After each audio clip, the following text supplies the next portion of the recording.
Okay. Welcome back from the desk blow. Now, this isn't your normal interview right now.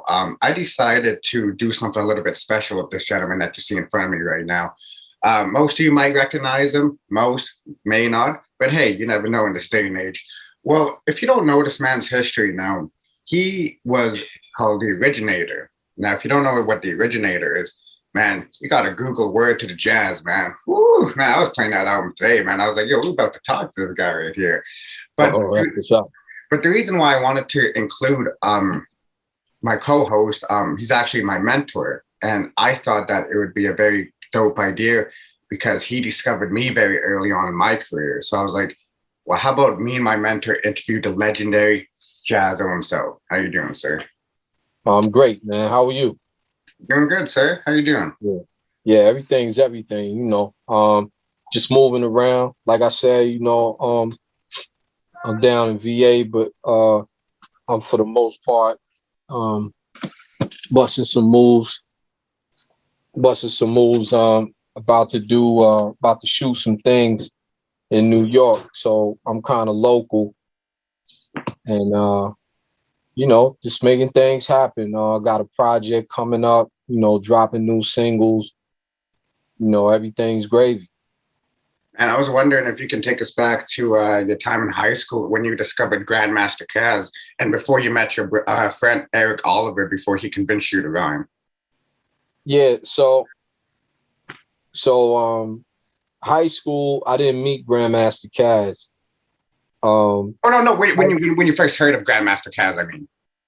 Oh yeah. Well, when I first met Grandmaster Caz, we were in LA, and it must have been 1989, and we were in some club, and I ran into him and Africa Islam, okay, from the Zulu Nation, and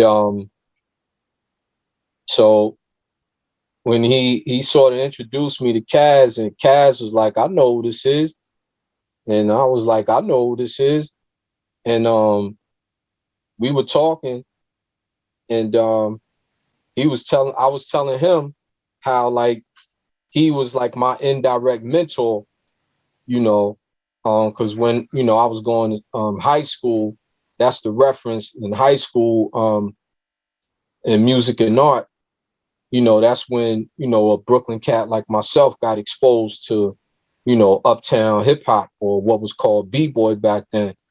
So long story short, I was telling him he's my indirect mentor, and he was telling me like, "Ah, man, we heard about you." He's like, everybody used to talk about you uptown. Be like, yo, it's this young kid from Brooklyn. He's better than everybody. So that made my week, and it was a great experience, and it was something, you know, spiritually full circle, you know. The unique thing about New York is that you run into anybody, like most of the time, like out of town, you have celebrities in a specific city or a particular city, you know, you can't run into them. Around that time, the late 80s, you know, early 90s, especially, you could run into an A-list artist, you know, because most of the A-list artists were really, you know, we were street MCs turned recording artists. So that's how that went. It, like again, like I said, it was a great experience. You know, I still periodically tap in, you know, with Caz. I don't think everybody is totally familiar with his greatness, with his impact. Yeah, his impact, definitely. Like the whole, you know, I think they're just getting familiar with the fact that, you know, Big Bank Hank's rhyme on Rapper's Delight, you know, with Sugar Hill Gang, like that was one of his throwaways, you know. and not to say anything, yeah, that's not to say anything derogatory about, you know, about Hank, I'm just saying, like, it is what it is, and that you know, that was one of his throwaways, and he just had he was like he mentored cats that you know, a lot of people deem legend today. Yes. So, you know, including myself, and he didn't even know it till I told him. So what do you think, like how greatly Grandmaster Caz influenced you? And like he influenced a lot of people though. So when you see like bio topics like Straight Outta Compton or like Notorious being made before like somebody like a Grandmaster Caz, what are your thoughts on that? Because in somebody who was born in the 90s, they would like to go back and do the research and actually see like the stories of a Grandmaster Caz or like a Jaz-O coming up in the late 80s, because like a lot of people don't like to say it, but like the 80s was the golden era. It just continued on over to the 90s. That's a fact. That is a fact.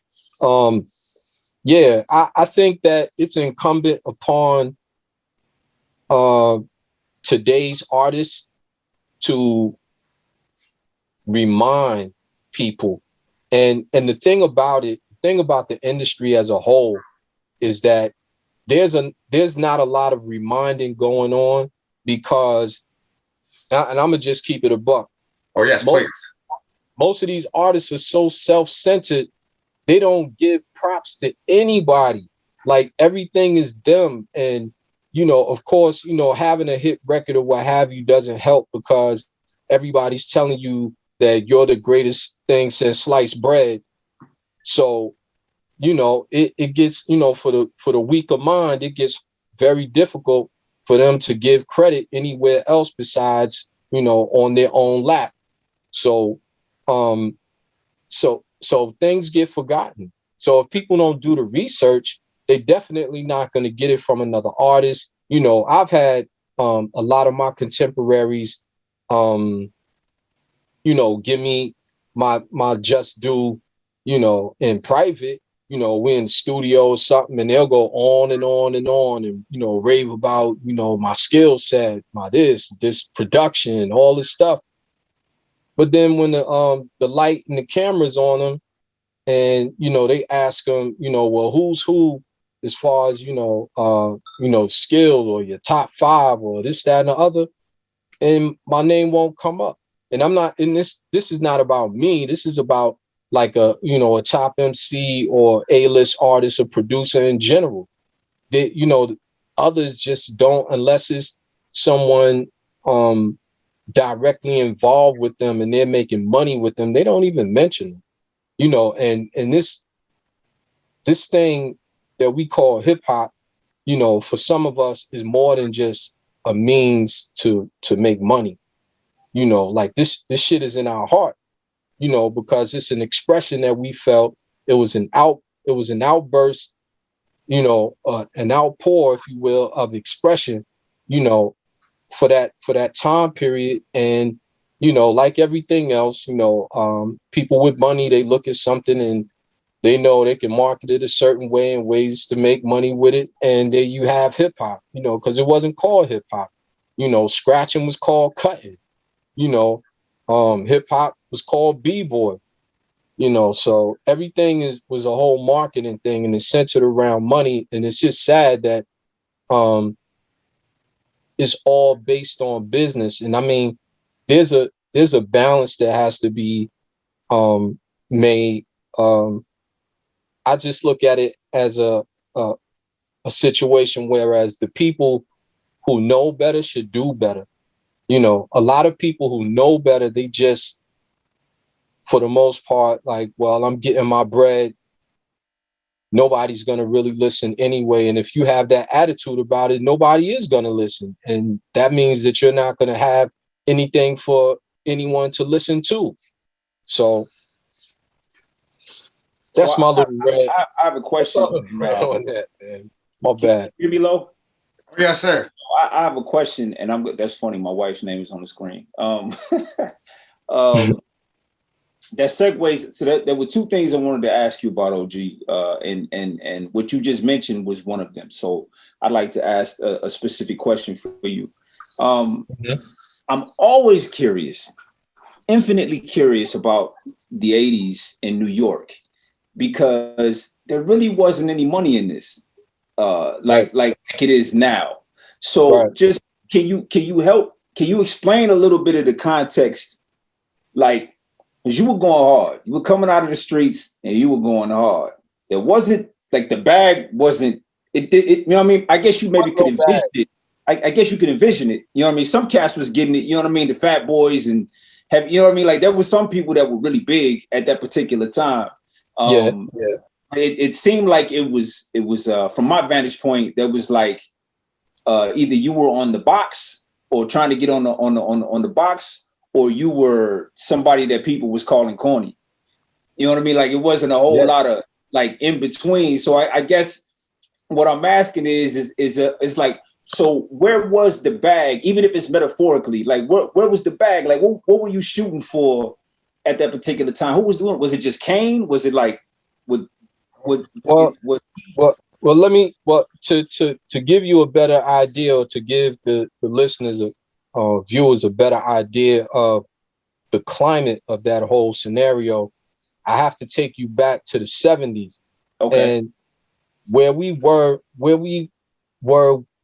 with the 70s, as you mentioned, it wasn't even about the bag per se primarily. It was about being the best. So it was a skill set thing. It was getting your name out there thing. And of course, the internet, social media was not even heard of. Right. So we're talking about mixtapes, which were actually cassette tapes. So you weren't making your bones via like, okay, I'm going on tour, this, that, and the other. You going on tour is getting in touch with your local promoter or your local manager at a club, or the boys club, or in my case, Marcy Center, Touch Tomb and other spots in Brooklyn, during the late 70s that was popping off. And going in there, for the most part, half the time you're not even getting paid. And it wasn't about getting paid. It was about being the best, being the most well-known. You're talking pre-recording, which what you're speaking about specifically right now is not having anything on the tape, just being known. No just being known. There was no such thing as that for an MC at that time. And what we were doing was getting our names out there. I think Kane put it good. He put it well. And, a lot of people thought he was coming for me, where he was saying like, because they were mentioning Jay-Z and they were mentioning me in reference to him. And he responded in a sense like, I couldn't stand Jazz. Everywhere I went, I heard his name. Right. What it was about, based on your skill set and what you were doing. So when he started coming out, and even though he had records out before I did, I was known before he was. I was known up and down the East Coast. They knew me on the West Coast because, Africa Islam and Caz's people, they knew who I was, and half of them weren't even from New York like they are, you know what I'm saying? So it was just a situation where you were trying to get known, you were trying to hone your skills. It was a cardinal sin to let anybody write your rhymes, or for you to do cuts or scratches the way another DJ does. All of those things were cardinal sins. It was of utmost importance to be original, all of those things, because it was a craft. Moving on to the 80s, this was still going on, but then you had King Tim III, by the Fatback Band. Then you had Rapper's Delight with the Sugar Hill Gang, and then you had Africa Bambaataa and some of his groups like the Jazzy Five and Cosmic Force doing records back then. And for the most part, when I heard King Tim the Third, I was like, oh, actually, me and some of my people, we went in 297 Park across the street from Marcy, and we were shooting around. We weren't gaming like, we weren't balling like playing the game, but we were just shooting around. And that shit came on the radio, and I was like, oh, we can make records? And that just opened the floodgate for me, at least. That was my next endeavor, to make a record. And so, it was just, and it wasn't even about selling the record. It was just making the record. Like, right, being heard on the radio. You know what I'm saying? To be heard on the radio was like, you made it. Now that's nothing. Yeah. It's like a Grand Canyon's distance between what it meant to get on at that time was just, at least from what I understand, is your access to the money and the resources to make a record, period, let alone the record be good and good enough for other people to like, and getting a record deal. You know what I mean? It was bragging rights. Yeah, it was. That's what it was. Okay, so that's what I was. So basically, it was bragging rights, just basically being known, like just the fact that your name was right. And I guess my guess is you could show up at the parties and people would, you know what I mean? I mean, you guys recognize you. Yeah. Yep. Like they knew you. So. And it did, not to cut you off like that, but it did translate into dollars. Some cats would approach you and say like, yo, I want you to MC my whatever, and who's a DJ, and of course, group names. So and at this time, rapping is on the same sort of and I'm gonna let you get back to it, Lo. This is good. That's good. Curious about this particular time, man. I'm so grateful. Like we talking like in terms of the 5 elements, right? Like, where is rapping on the hierarchy at this particular time? Like, cause isn't DJing and breakdancing more closer to the top of the hierarchy at this particular time, or what would you say? Yeah, at that time, like breakdancing and DJing were running neck and neck. Okay, cool. Because tagging or graffiti, was starting to, come down a little bit. It was slowing down, and the music aspect of it began to become more prevalent. And where the whole MC thing came in, that just burst out of nowhere, because originally it was the DJ that was doing all the talking. And I guess what happened was DJs stopped doing, they got tired of doing all the talking, and they would have somebody else doing the talking. And usually it was another DJ. It was like you had the... Oh, I see what you're saying. And then you had another DJ, and that other DJ didn't get as much burn on the turntable, would be the one doing a whole bunch of talking. And that's how it kind of morphed into that B-List DeeJay, if you will, becoming the master of ceremony. So that B-List DeeJay actually became the MC. And if you do any research, you'll find that most of those early MCs were like exceptional DJs. Like and Caz is one. Yeah. Caz is a DJ. He was DJing. Okay. He was DJing. Right. He's one of the pioneers, and that's what they were. And I'm not saying that he was the B-List DJ. I'm just saying that when you had a crew, you had 1 or 2 DJs in the crew that played most everything, but then you had like 2 or 3 other guys that that DJs. And you'll find that if you do your research, most of these guys, these pioneers, most of those guys DJ. If they don't now, they did, and they have at least minimal knowledge on how to get busy on the turntable. That's crazy. That's a fact, because somebody that he went to London with in 1989 was a DJ by the name of DJ Irv, but now he goes by Irv Gotti. That's right. He was a DJ at first. It makes a lot of That makes a lot of sense. That makes a lot of sense. Just like a lot of the guys who got really good at party promoting wound up being some of the first label owners too. You know what That's I mean? right. They knew That's how right. to the crowd. Russell. Yeah, Russell, yeah, Rick yeah, Rubin. Yeah. Mm-hmm. Yeah. How to gather people and sell stuff to them.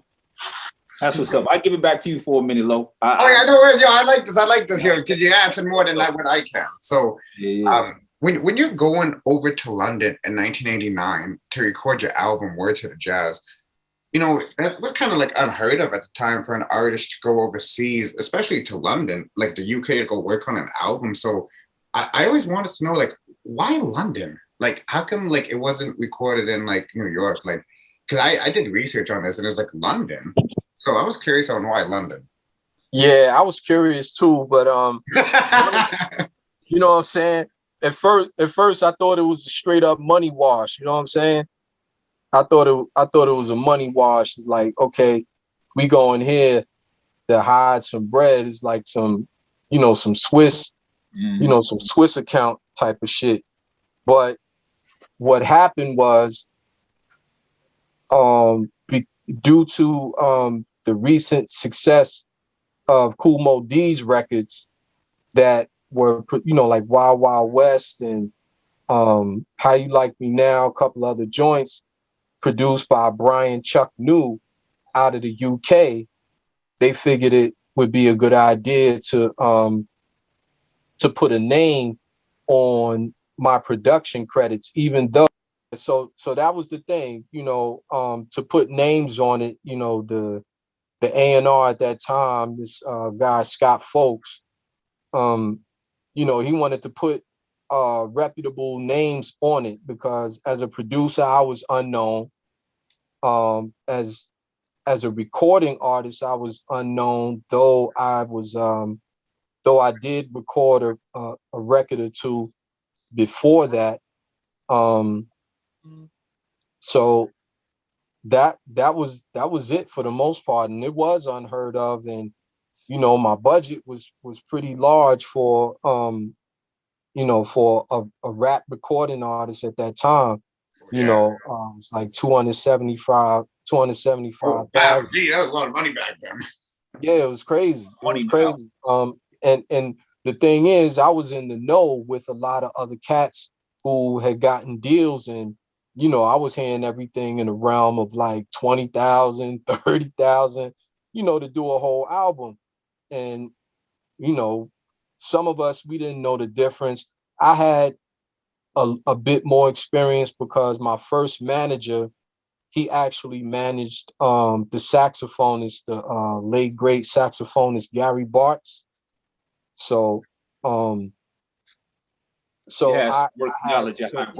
hung out with some jazz artists, you know, before I got my feet wet, you know, recording as an MC in the studio. So yeah, a lot of yeah, that was mainly it. But we had a great time. We had a great time. And I don't know if you guys know it. Monie Love is featured on the album. She says like one little phrase. I did not know that, actually. Was she living? Yeah. She was still living over there at that time? Yeah, she was still living over there. She was young. She was about what, 14, 15 or something like that. Oh, when she did that, wow. Yeah. So what happened was Irv had left. He left the UK before Jay and I left.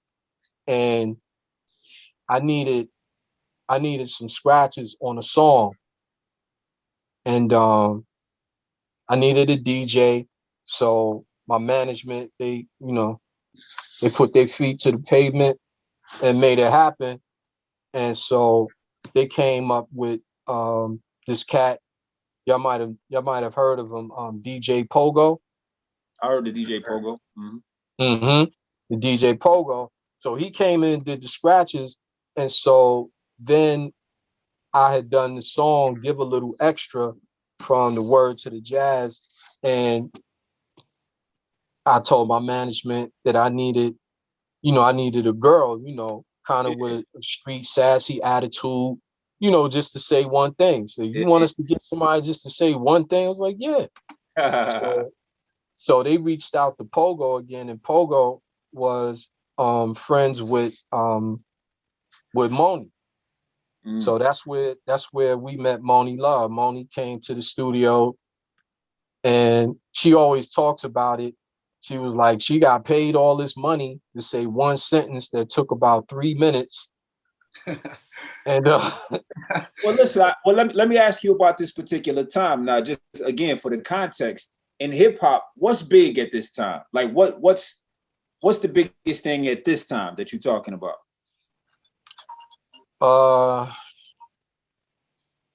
Man, actually, the biggest thing in hip hop was the fact that Cold Chillin' had been acquired by Warner, and it meant it was monumental because it meant that hip hop was moving on to a whole other level. Okay. You know, it was like next level shit. It was you know, because you had Kane and the guys, you know, G Rap. Yeah. You know, all of those guys, Biz. So it became a situation where like they were at the top of the food chain. Okay.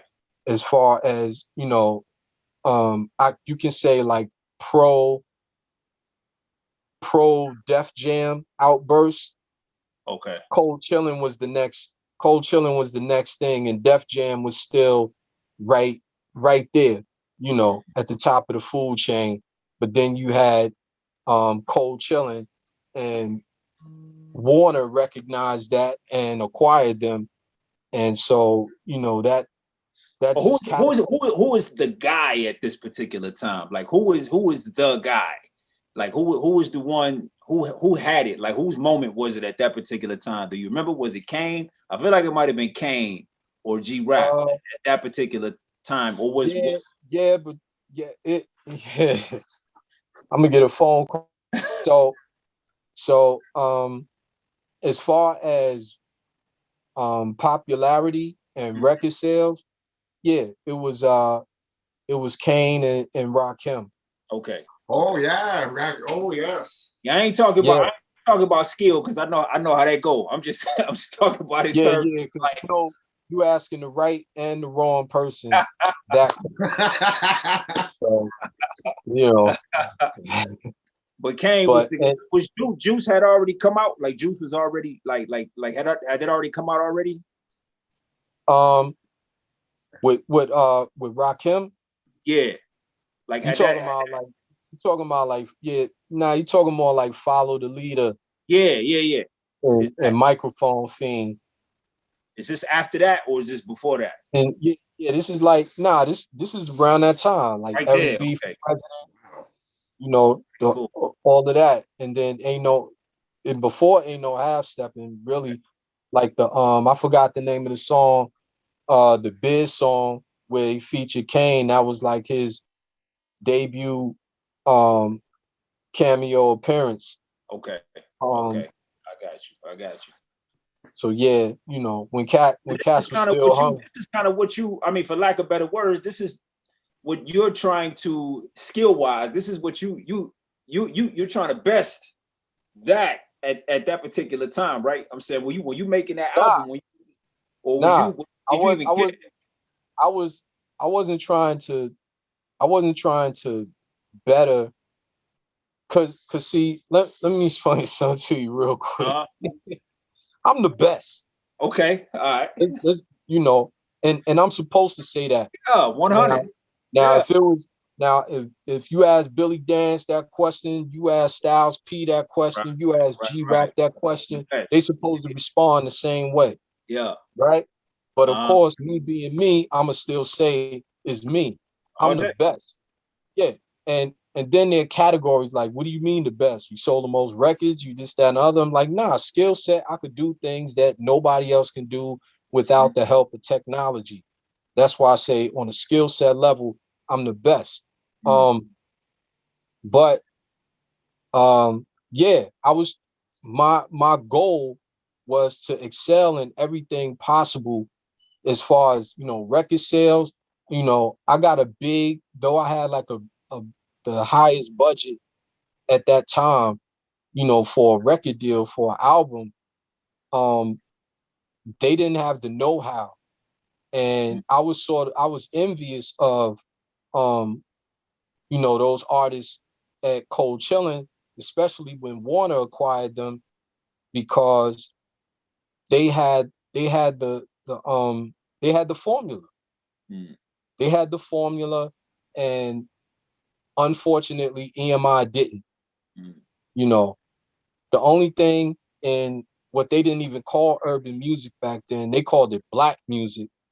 The only thing that EMI had was a black music department, and that was basically like soul music and R&B, and they didn't know shit about hip hop except that it was selling a lot of records and you could put up a small budget and get big rewards from it. You know, fortunately for me, they didn't realize that it didn't cost that much money to do a hip hop album. So yeah, so I caked off on that level. So but yeah, that was the big thing. It was those two cats, and then you know how it is in hip hop. You know, they tried to constantly pit them against each other. To this day, to this day. Right, right. For sure, for sure. And test, you know, proof positive or testament of the fact that I know that what I say about myself is true is because when cats still have interviews and you bringing me up after all these years, you bringing me up in a way that like, oh, you know, the slight frustration, it just shows me like all the stuff you didn't say in the past, you know, you saying it now, but there are people who remember, you know, because I mean, all like me, you know, I bought Jay-Z to Kane's crib. You know what I'm saying? You know, Kane inquired about Jay, and you know, I brought him through. And then you know, Jay started running with Kane for a little while, and the next thing you know, Kane is not saying that it's something that can be given or taken, but he takes credit for like, you know, initiating Jay-Z's career. Well, I mean, I guess if it's not being disputed, you know what I mean. It's a nice story, right? Yeah, but you know, I'm not. You know, like another feather in his hat.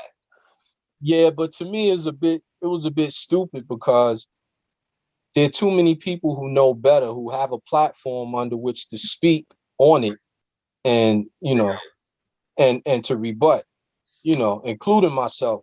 It's like, come on, man. But anyway, and that's not the go at him in any form or fashion. I'm just speaking facts, but you know, I speak the facts, but I don't bite my tongue for none of this shit because I tell the truth.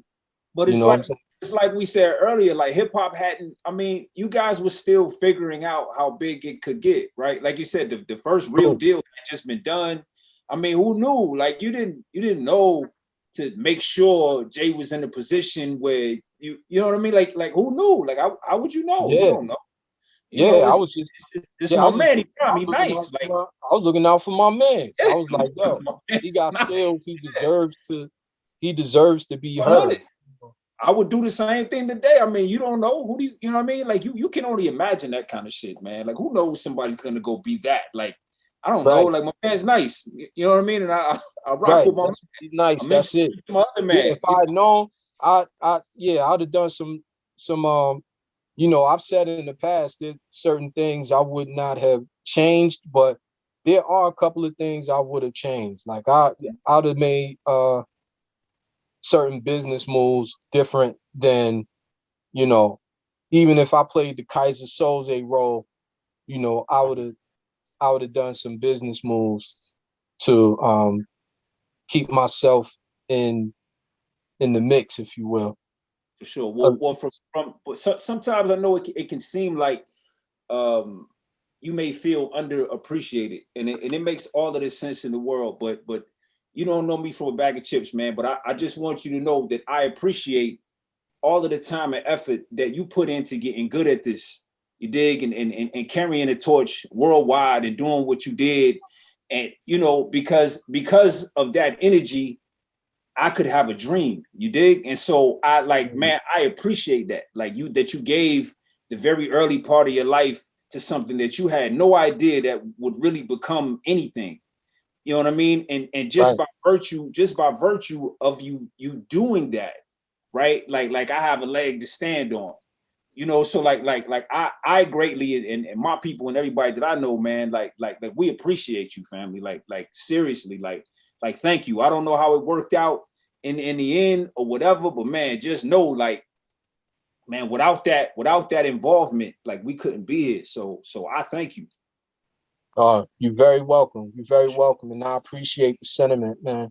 And that's important to me, and that goes back to what I was saying as far as why many of us did it and why many of us do it.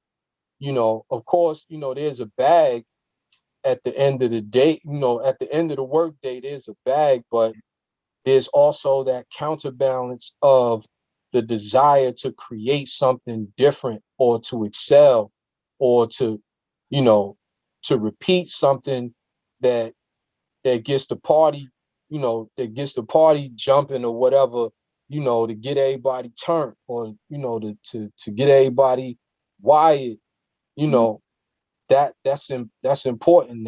And that's the counterbalance. You know, it ain't just the bag. You know, of course, you know, you have what's going on today in the digital age of music.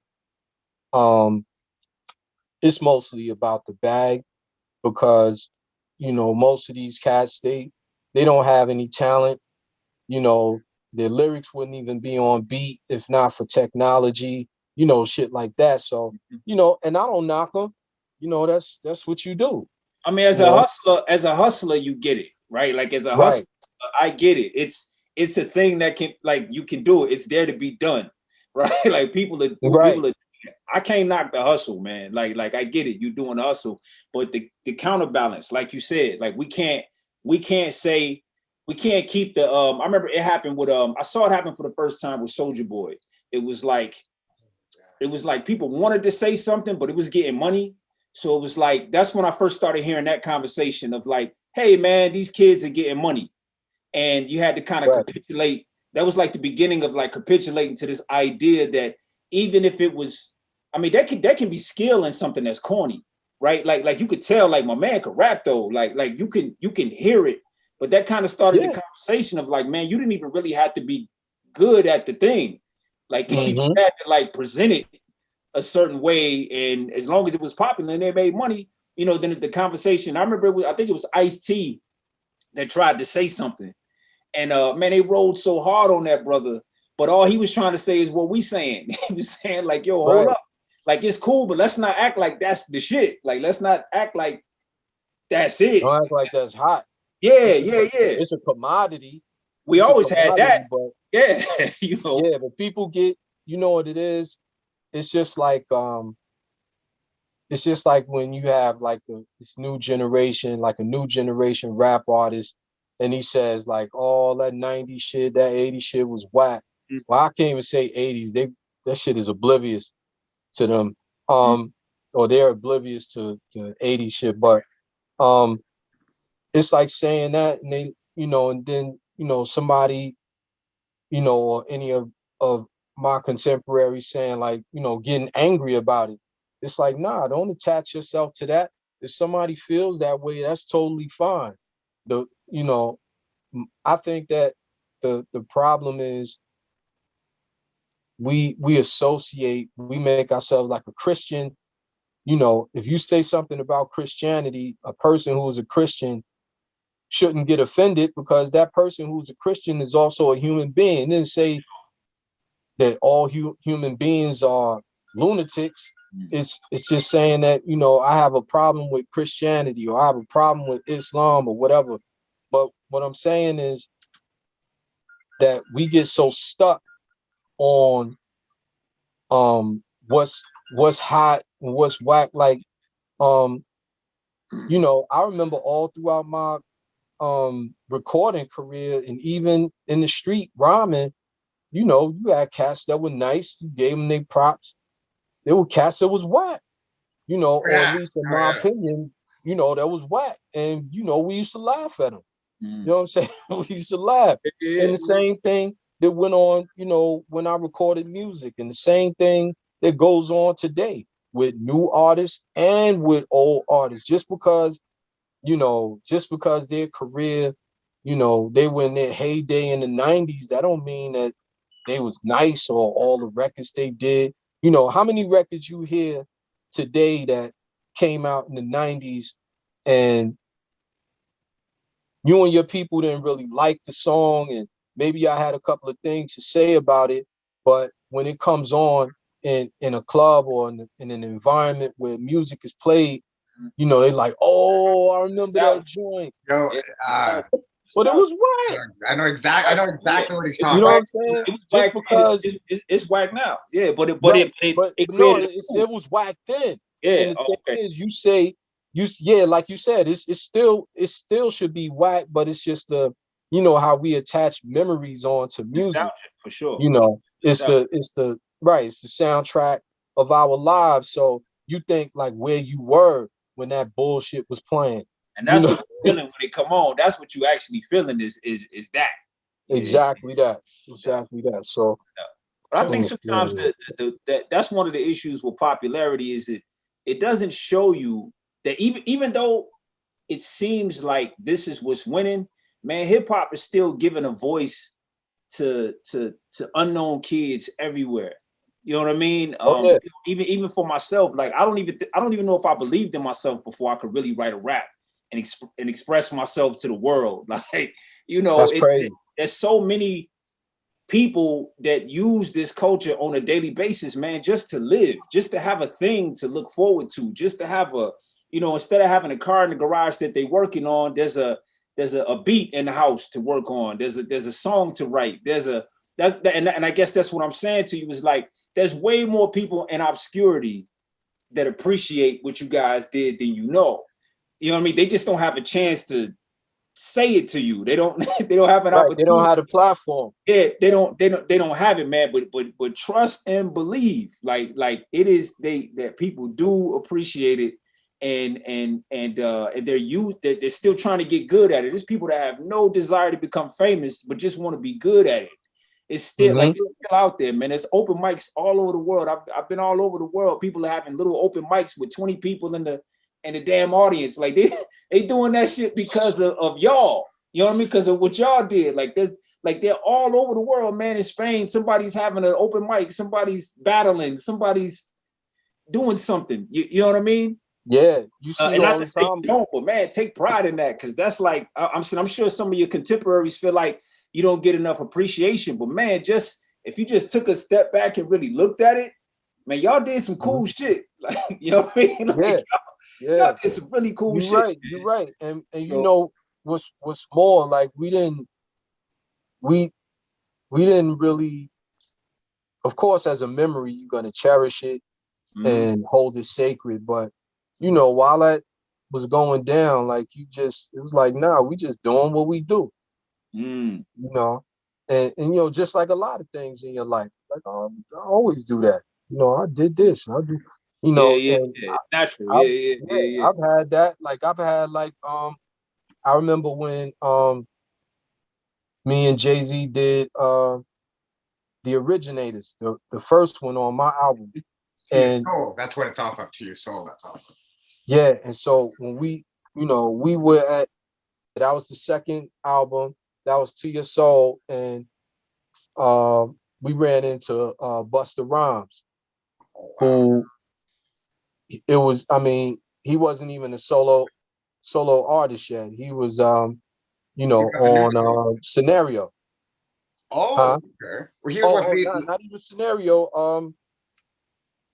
Yeah, yeah, scenario. No, before that, they were a group. This PTA. Oh, leaders of the new school. Yeah, with leaders. Yeah. So he ran up on us. He was like, "Yo," because I don't know if y'all know it, but he and Jay went to school together for a little while at this high school in Brooklyn called Eli Whitney. Um, so he knew Jay from school. He didn't know me from he knew me from Hawaiian Sophie. Mm. Oh, And wow. yeah, so he ran up on him, was like, "Yo, I ain't never heard nothing like that before. This, that, and the other. Woo, woo, woo." And I'm forgetting my point, but I'm forgetting my point. No, it's all good. It Yeah. happens sometimes. But the reason why, because like I started this podcast is because there's kids out there who go back. I see it on Twitter all the time. There's a lot of kids out there that go back and re-listen to these albums from the 80s and the 90s. So what one of the things Mm-hmm. that I was curious about you is for these kids that want to go back and listen to your album Word To The Jaz and to your soul, you went by the Jaz then. So I was curious, like when did the Jaz go into like Big Jaz and then finally to Jaz-O? Oh man, that's a story. Uh, yeah, so it was jazz. Originally, it was Jazzmaster B. That's when I was on the street rhyming. Before that, it was Johnny B. And when you talk about Johnny B, you're talking about um 70, 77, 78, around that time. Um, then, I guess around 80, 81, I became like Jazz Master B. And it has nothing to do with being a jazz master, you know. Yeah, 'cause I was curious about that. Yeah, but it was, it back then, like you had Grandmaster Caz, you had Grandmaster Flash, Cutmaster DC, all of these masters and something before it. So it just sounded good. And the more, the bigger your name, the more grandiose. So, being we Oh, didn't really? have marketing, that street marketing was the thing. So you had to have that big name and so on and so forth. So that's what that was about. And in school, they just started calling me Jazz for short. And later on, um, when I started working with Fresh Gordon, um, he used to say like, "There's nobody better than this guy. Nobody better than this guy. He's not Jazz. He's the Jazz." So he started calling me the Jazz. So when I got the deal with EMI in 1988, they like, "So what do you call yourself? You call yourself Jazz? You call yourself Jazz Master B?" I was like, "Nah, it's the Jazz." So that's what you see on the first album is THE Jazz. Um, um, so I was that for a while, and a schoolmate of mine back in junior high school, there was a thing, with like with the Italian mob movies, like The Godfather. So, we used to kid around. It's like, "Hey, Bobo, hey, John O," and this, so Yeah. they used to call me Jazz. So, so my man Wink, he started calling me Jaz-O. And this was way back when. So I ran through Jazz, the Jazz, Big Jaz in the early 90s, when I started producing, um to Jaz-O, reminiscing back when, Wink was calling me Jaz-O. And I just, because around that time, and we talking about 90, I would say 90, 95, 96. um I started recording music again as an MC, as a rap artist. And so I kind of want to recreate myself without changing my style or, you know, trying to sound different. I just wanted to let everybody know, like, it's me. I'm not changing anything, but it's just a new variation of, you know, how they call, you know, they call Jesus Christ JC. You know what I'm saying? They call, you know, they call God a whole bunch of names. It's like, okay, now I'm Jaz-O. So that was the transitioning, if you will, or the transformation from Johnny B to Jaz-O. And that segues into my last thing I wanted to ask about, and I'm out of here. Do you recognize this right here? Jaz-O, do you recognize that right there, brother? Or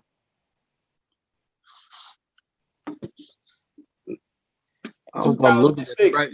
Oh, put it up there again. I'm about to show it to you. This is from 2006. Do you remember this? Yeah, I can't see it clear because of the. In 2006, I produced on an album in Japan, and you produced on that same album. Yeah. You know what I'm talking about. Yep. That's still, we got that in common. And that was the first time that I even found out you made beats. Right? Oh, wow. Yeah. Do you know who else produced on that album? Swizz Beatz produced on that album. I sat and watched him make the beat. Scott Storch produced on that album. Oh, yeah? Yep. And you got a joint on there, and the joint that you got is called Escape. And at the time, that was like one of the biggest R&B groups in that country. You know what I'm saying? In Japan. I used to live in Japan. Yeah. And like I said, it was so it's ill to meet you. You know what I'm saying? That's crazy. Yeah, right. And so 6 degrees, right? Yep. And so I wanted to ask you, man, about your journey as a producer. You know what I mean? Like how did basically two things. How did you get into production, and what are you doing as far as production right now? Like you know what I mean? And I'm talking logistically, like making beats, like what got, like how did you get started, and are you still making beats today? Like holla at me. I slowed down a whole, you know, running this label and, you know, solidifying, you know, the proper distribution and things of that nature. So I'm not really producing that much. One of my bros, Jay Runner, he sent me a screenshot of MPC X, and he was like, "Man, when you get to my crib, you know what we doing." I was like, "Yeah, okay." But yeah, I feel like I was always a producer because my parents, my aunts and uncles, they had such a plethora of genres of music that I was just in tune, and I became in tune with instruments as well as, like, of course, everybody listens to what's up front, like the vocalist or the lead singer, what have you. And I was just the ambiance guy. I wanted to hear what kind of, you know, I learned on my own what certain instruments sounded like, and the ones that I didn't, I would ask a question and somebody would tell me. And then once I found that out, you know, I could recognize it in other songs, other music. So I sort of attained a producer's ear, if you will, at a very young age. And as time went on, well, you rap like an instrument, so that's interesting, because that might even be where that kind of came from. I'm very percussive. Like, I like, you can't catch me, like, I mean, I'm doing an interview now, but like if we was sitting around talking, just chopping it up, y'all would have found me like making a beat with my fingers or my feet or something. You know, I might hit a human beatbox on your ass. You know, I just there's nothing else to do. Yeah. I'm with you. Just like come. So I I just constantly did that. You know, my elders, they used to be like, "Oh, stop banging on the table, stop banging on the wall," you know. And my uncle, he was the same way. My uncle plays guitar. One of my uncles, he plays the guitar, keyboard, and he sings. And I remember my grandmother, may she live forever, telling him all the time, "Stop banging on that wall," making beats. He used to he used to we used to get like the empty mayonnaise jars and get some spoons and stuff, and you know, make percussive instruments, you know, and record.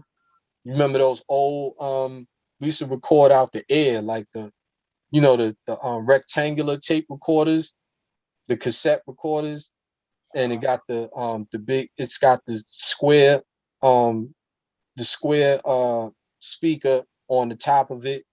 This way before your time, probably. And and we used to record, and he had me doing all this stuff. We were recording like we were like a radio station or something, but you know, I was in tune with instruments. So as I got older, you know, my parents bought me a guitar. You know, I learned how to play some things, but I didn't play, you know, I didn't learn the fundamentals, put it that way. But I learned how to play some things. And, you know, percussion instruments to me is like child's play. It's like all you got to do is learn a couple of techniques and, you know, not be afraid to callus your fingers up, and you good money. And it just translated into when I saw drum machines.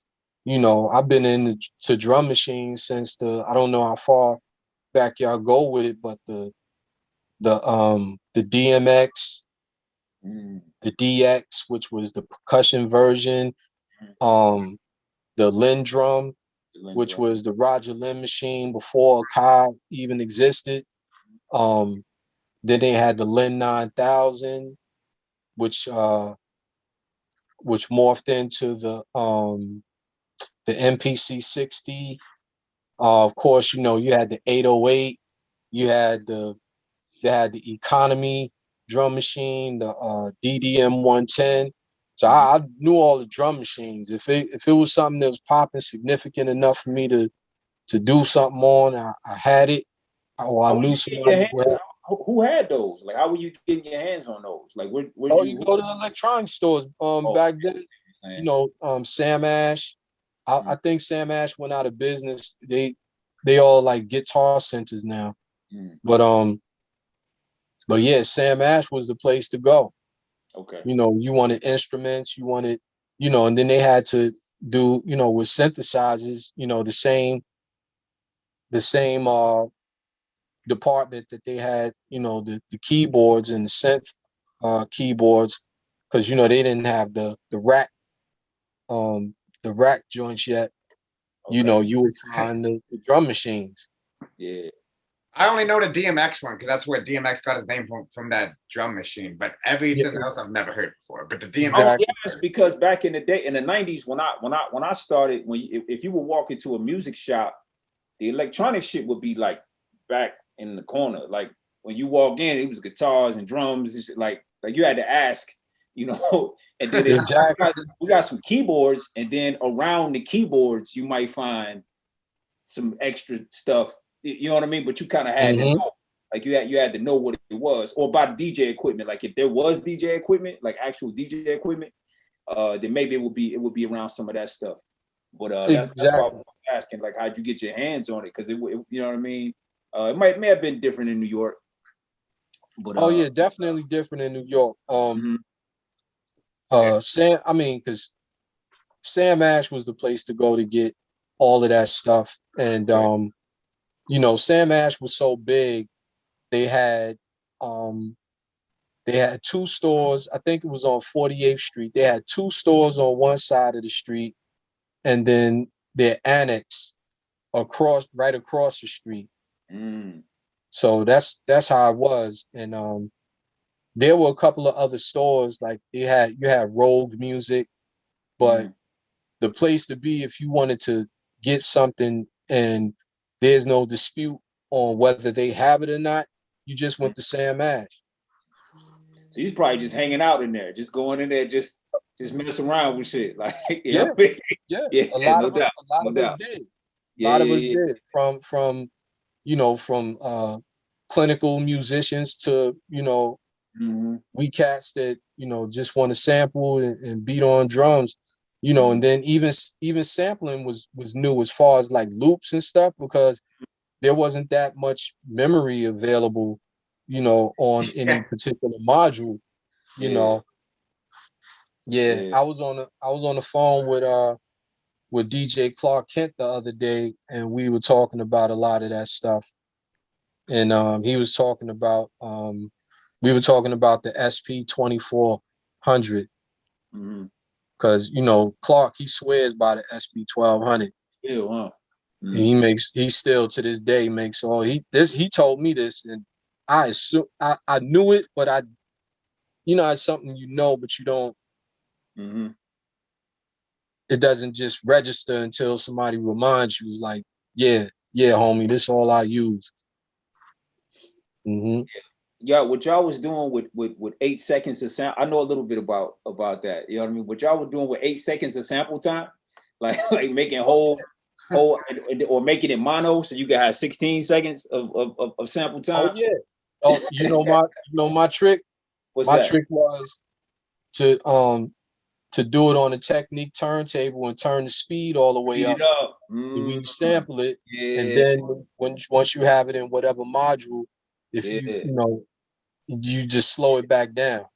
Those engineers, though, man, you talk about somebody that don't get enough credit. The engineer, the white boys that was usually doing rock music, that started working on hip hop music at that particular time, they were making it sound like, man, they were just as responsible for it as we were at that particular time. Like actually giving, because coming off the machine, I'm an engineer, you know what I mean? So like coming off the machine and making it to the tape and actually EQing it right so that it had that extra nice shine on it. You know what I'm saying? Like because I don't think we were. I mean, did you see any black engineers when you were in the beginning? Like, did you? You saw I saw a few, but not many. And I have to say that my first experience with me actually running, or I could say my second experience with me actually running a session, which was D&D Studios. Nah, there weren't any. And not until more hip hop was being done in D&D that they acquire you know, black engineers, or any other ethnicity outside of, you know, Caucasian. Absolutely. I've heard a lot of producers. I think Kwame was saying that like a lot of you guys would just basically show up with ideas, and some of the engineers would like help, like how to work the equipment. Like you knew what you wanted, but they had to actually hook the SMPTE up and get it running. Is there any truth to that, or what do you think about that? Well, I mean that's his truth. Okay. That's his truth. I knew what I wanted, and you know, I didn't play those games. Like mine, if I didn't bring my own gear, I just had them rent the same gear, and all I would do was bring, you know, files, which are not files like today. You know, you had floppy disk, you had you had disc and so on, so forth. So you had to bring your all of my stuff, to the studio. everything, song mode. Sometimes I even had my own drops already. Everything except, you know, the levels, because you know you got to get whole new levels. It's not like now where you can set everything, but you could set levels, but it wasn't prudent to do that, because when it comes to recording, and then you got to EQ stuff, and you know you had to have the same optimum level for everything. But now I had all mine together, so once I once I loaded up, I just pressed play. Just press play. And I knew what I wanted. I knew what I wanted sonically. So I just sat. And that's another thing you don't see too much anymore, like where the artist actually sits with the engineer, whoever's EQing or mixing their stuff. You know, the producer, for the most part, they come in, you know, they come in and load up and leave, you know. And that was unheard of for me. Like, nah, I got to see this through, because most of the stuff I was doing for myself. So I definitely had to make sure everything was right. You can't do that, you know. And I mean, I I think part of that too is like today, these new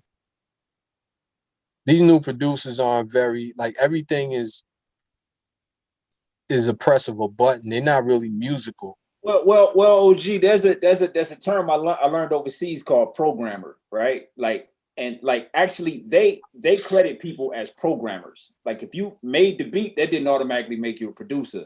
Like, they credit, Exactly.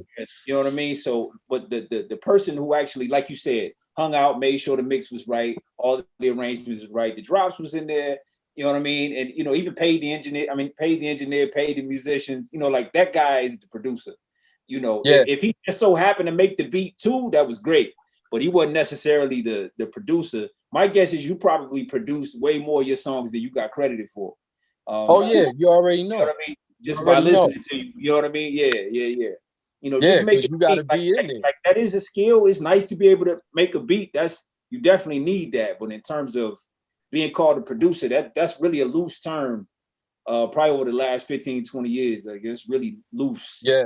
You know, because I watch, like, and I've heard, you know, tracks being laid and it would just sound like garbage. Like, you know, the sample wasn't truncated properly. The timing is off. You know, they don't take the time to get the like if my BPM's got to be like 89.8 for it to hit right. You know what I'm saying? Then that's what I'm gonna do.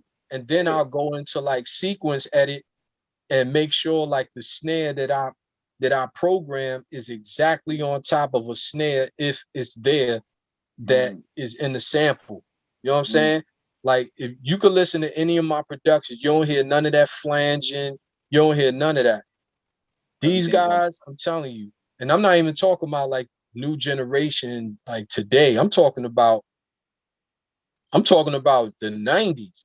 I'm talking about, like, they just didn't, a lot of people, they just didn't, just no attention to detail. Like how yeah. Well, I'm out your way, low. That was what I wanted to know from the OG. I thank you so much. See, that's why I wanted to include MRK Sucks, man, because like the way that I look at it, man, it's like he was early on me, like how Jaz was early on Jay-Z, because I know I'm gonna be a best journalist one day. I just know it. So, but I just wanted to include this. So when we look back on time, it's like, yo, we had this conversation with the legendary Jaz-O.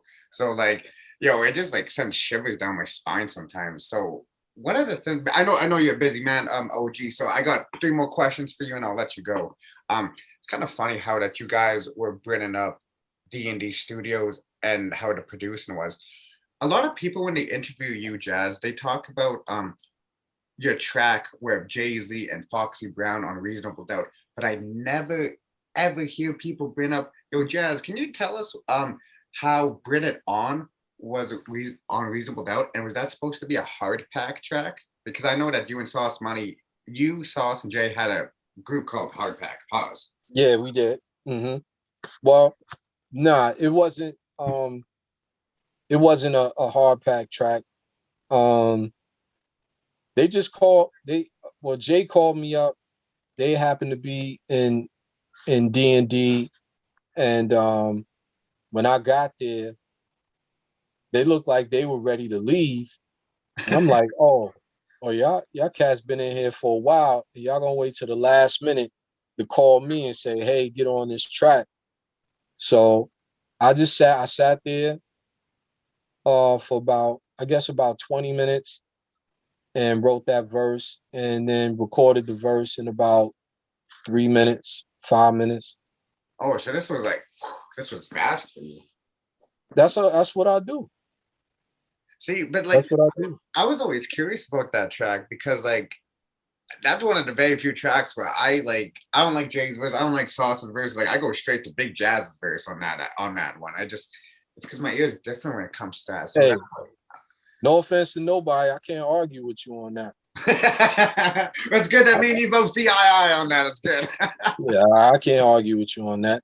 And you know that verse incidentally was in the Source magazine verse of the month. Yes, it was actually.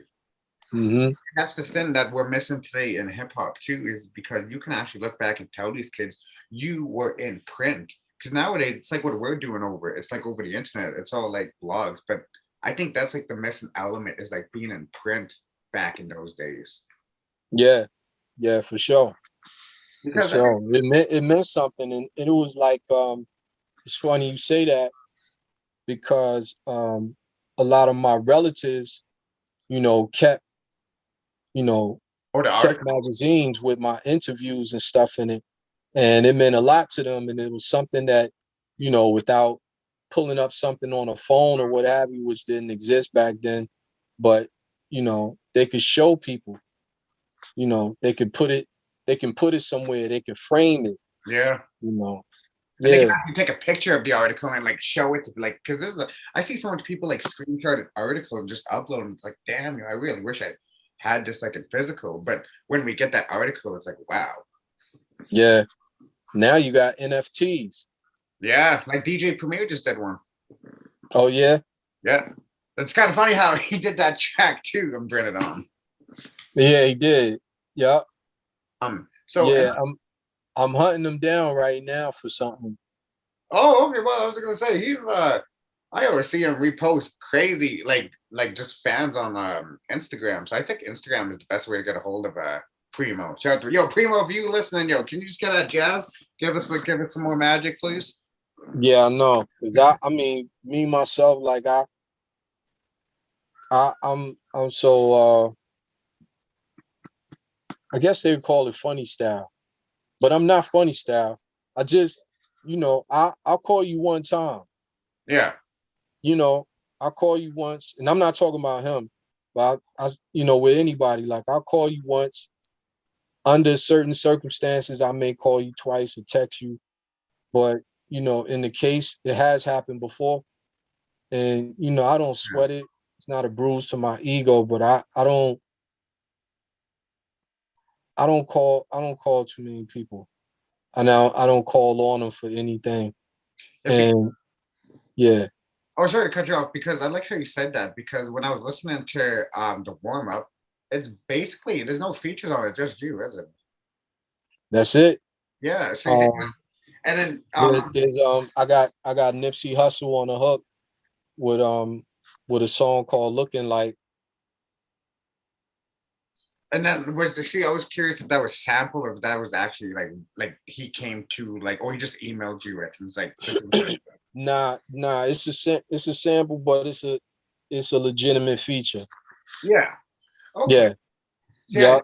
See, when you're coming up with something like that, like, did you know that it was gonna be on your Kins County but distributed through Rock Nation? Like, did you know like you were gonna do an album like that? Because like you could have easily just like say like, you know what, I did what I did in the industry, but you came with like when I listen to High, that's like one of my favorite tracks from you, and it's new. Oh yeah. Yeah, like I love that. Thank you. Yeah, I mean you put your best foot forward and you watch the results, and you don't have to watch the results too much. If you put your best foot forward, you know what you're going to get out of it. You're going to get out of it what you put in. And so the fact that I enjoyed so much doing it. Yeah, it sounded like you did. Yeah, and the fact that I had so much and it's aptly called the warm up because I mean, to the world, like I'm just warming up. Yeah. Like that was just, you know, that was 10 joints to let you know that there's so much more to come, you know, and there's so much more, so much more of everything, so much more diversity, more speed, more skill set. Just, you know, because my goal constantly is to better myself every time. I may have favorites, I may have like a certain line, but I always try to outdo a line and get my point across the best way possible, and to extend my heart to people, to show like, look, you know, we could say what we want, but you hear me. This is me. You know what I'm saying? This is me. I'm not trying to tell you that I'm Mr. Super Tough Guy. I'm not trying to tell you I'm super duper billionaire. I'm telling you that I'm me, and I'm an aspect of all of those things. You know what I'm saying? Um, it's crazy. I was looking at something. Um, these two young ladies, they were acapella battle rapping, and at the end of it, you know, one of them said something funny, and they both started laughing, and I thought that was cool. You know, a lot of people be like, "Oh, that's fake," and this, that, and the other, but like they was really going at each other hard. But you know, at the end of the shit, you know, they were laughing, and I like that. You know, I like that it's something that is not based on violence or anything like that. You know, part of me, you know, just shooting off No, to no, a that's whole good. That's good. other thing, but yeah, my endeavor is always to improve. Um, and I also like, and you know, shameless plug, segue into the fact that I'm at the cusp of completing my first book, which is called Universes, the literary science of Jaz-O. And what I do, I give an introduction so people are familiar with who I am. Um, I have a foreword that basically sets the stage for what the book is about, and it's going to be 7 volumes. And the point of the book is to highlight some of my landmark verses. So in each volume, there's going to be a single verse from a particular song. And what I do also is I um I list um major um major terms of poetic license, you know, automatopoeia, double entendre, simile, metaphor, so on and so forth, hyperbole, you know, and of course with the definitions and you know, an example of its usage. And so I do that in order so that when I put the verse, when the verse, you see the verse in the book, I highlight, and you can code where, okay, he uses hyperbole right there. Okay, he uses onomatopoeia right here. You know what I'm saying? And even with that, I also added the backstory. Like the first one is gonna be for nigga what, nigga who. And Oh, wow. there's there's a semi-dramatic story behind me getting the phone call and going, you know, to the studio. And I don't want to spoil it for y'all, you know, but you know, that whole backstory of, you know, or leading up to the performance of that verse in the studio. So I My think, complaint is you only had one verse on that. I kind of wish they gave you 2 verses on that. hey, you know, It was nobody wanted 98. It was a different nobody time, man. wanted that. Nobody wanted that because it wasn't my song.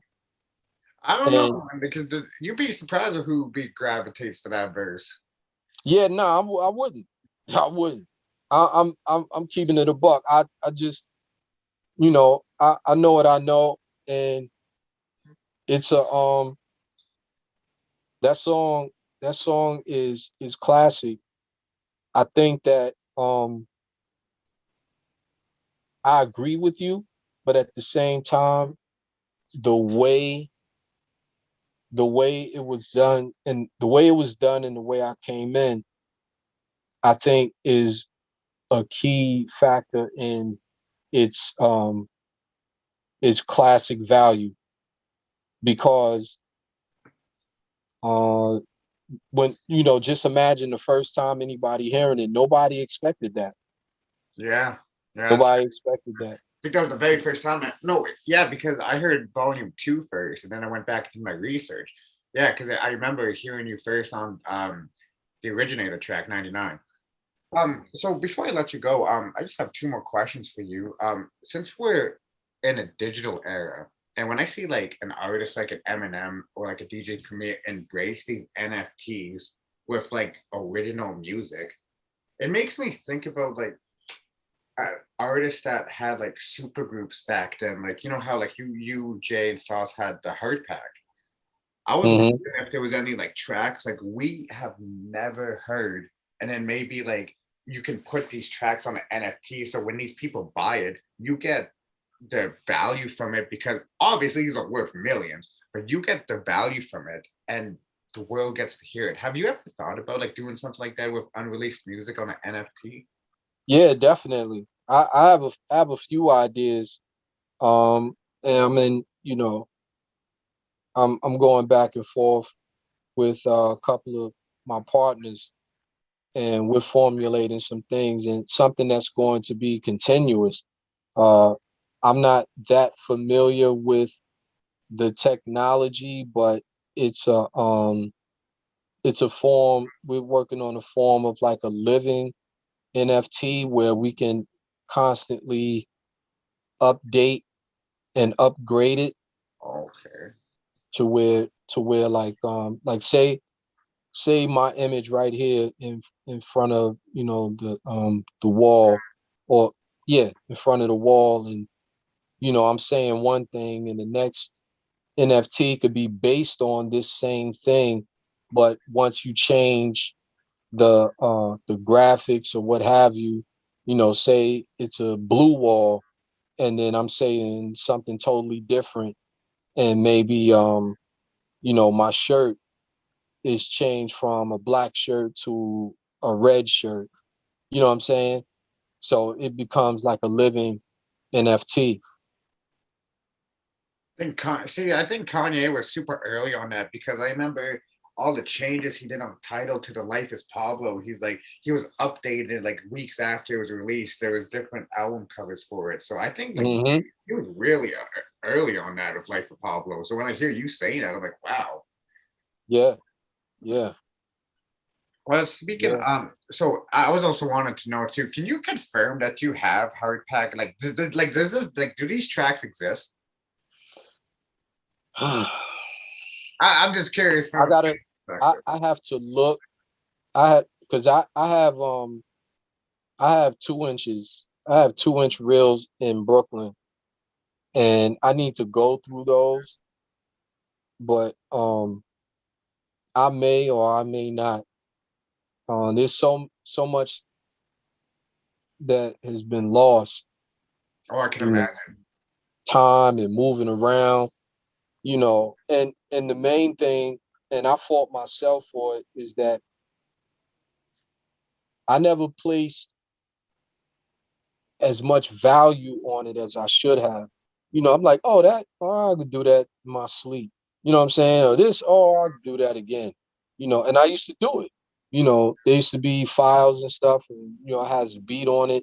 And if I misplace it, I'm like, well, I gotta move and I gotta go all the way back here, so somebody doesn't bring it to me. And it just turns out like I'll just remake the beat, do it over again or whatever. If it's vocals, you know, I'm so yeah, I'm so ridiculous on my about myself and my skills that you know you and a lot of that and a lot of other things just take for granted when you're younger. You know, just take it for granted, and you say like, oh, I could do this again, I could do that again, and just leave stuff. But I think I have some things though. If not hard pack stuff, I got I got a few things because I got a bunch of 2-inch reels I with can only music. imagine what's on those reels. Huh? I said I can only imagine what's on those reels.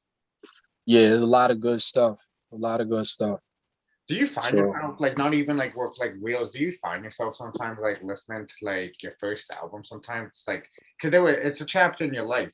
Like so, sometimes you just want to revisit like when you were recording or like a memory in your life from London, and you just go back and listen to a song from the Word From Jaz. Do you find yourself doing that now? And like as you get older? uh, no. No, okay. At least you're on You know, a desk. no, I'm. You know what I listen to more than anything? I listen to because I have a lot of unreleased music. I listen to a lot of that, Okay. and I listen to the warm up a lot more. Like Oh, I okay. listen to the Really? warm up, and I that is funny you say that because the warm up makes me reminisce more Oh, of my past and my younger days than going back and listening to Word you From Jaz. know, like my first or second album. Incidentally, my fiance, she listens like one of her favorites as far as the old joints is called Pumping. Okay. Yeah. So when we get in the ride, she plays that at least twice. So Do you so I get sometimes this. like go along with it too, just like for her entertainment too? Just like, yeah, that's Oh nah, she likes it. She wouldn't play it. She's not flattering me. She's not doing any of that. She's playing it because she wants to hear it. Hmm. that's good to know that you're not opposed to like hearing your own record. It's like, turn that off. It's like, let it rock. Oh no, I'll be like, oh, that nigga's nice. No, who's this kid? Let's sign him. Where is he? Nah, nah, but you know, no, I just to be honest, like in serious, I appreciate the fact that I attained whatever ability it is that enable me to perform at a level. I just appreciate it so much. And I never, you know, I never really took it for granted as far as you know, so what? Like I was just over myself. You know, I got over it. But I did take it for granted in the aspect of what I mentioned before, as far as like, oh, I could do it again. Yeah. Because and it wasn't me taking it for granted. I was just aware of what I could do, you know, and I I, I acted accordingly. Now, one of the things like that's like it was actually recently when I look up this, I didn't know if there was a ceremony or anything like that. I just seen it on the internet. But how does it feel to know that a person that you mentored not only became like a billionaire, world's hip hop first billionaire, but he was introduced to the Hall of Fame with LL Cool J recently. How did that make you feel? Hey, I'm proud, you know. Did you get a thank you? Like did it hope say, yo, Jaz, I want to thank Jaz for like, for my early days because like let's be real, like he could have went a totally Well, different way. well, he, you know, what was that? 3 years ago, something like that. You Yeah, reconnected with him? about 3 years ago. You know, when he was doing the when he was on tour, and we took the picture at the United Center in Chicago. Um, you know, that show that night, uh, we we met up with each other in, you know, in his green room for and I hadn't seen him for sheesh. It Over must 10 have been years. it must have been about 17, 18 years. Wow. Yeah, and that was the first time we talked. That was the first time we saw each other. And you know, in that show, he was saying that he wanted me to come out to the you know, in the audience because he wanted me to see the show. And he wanted me to see the show because he took a little break and he started talking and he thanked me. You know, and if he didn't do that, I mean, I don't think it would have changed my life as far as how I feel about him or anything else. You know, I know what I did. I know why I did it. You know, if if you, if you hold the door open for somebody and you get angry if they don't say thank you, then you open the door for the wrong reason. Yeah, that's a whole gem right there. That is because You know what like I'm saying? because it's not about the money or anything. It's about saying, "Yo, thank you." Like, 'cause Yeah, you it's have like to do that. people want to thank you. It's like, oh, you didn't even say thank you, or you didn't even. It's like, is that why you did it? So that I could glorify you by thanking you of your greatness for doing something for me or doing a favor. It's not about that. You know, I did it because I love him. I did it because I felt that he deserved uh the same or a better shot than what I had. Anybody looking for me, you could catch me on Instagram, Jaz-O KKMG. You could go to kingscountymediagroup.com. Also have like a beat bundle, KKMG beat bundle that's available. I got 11 joints for $200, untagged, 6-month usage on the use it for any type of non-commercial use. If you want to purchase, you throw in another 150 and first come, first serve. Working on a whole bunch of other things. Soon as they come into fruition, y'all guys just keep in touch with me, and you know, vice versa with the situation we were talking about earlier. You know, still putting that work in. Hey man, well, I'd like to say thank you very much, Jaz, for giving us almost 2 hours of your time. I was only expecting like 45 minutes, man. So you overgave this interview. So, oh no, yo. Nah, that's cool. I do it for because the way that you ask him questions about his production, these kids are gonna have to learn this sooner or later. So it's all planned and strategic. So your Jaz, MRK SX, yeah, I see nothing but great things happening for you guys in the future, man. So nice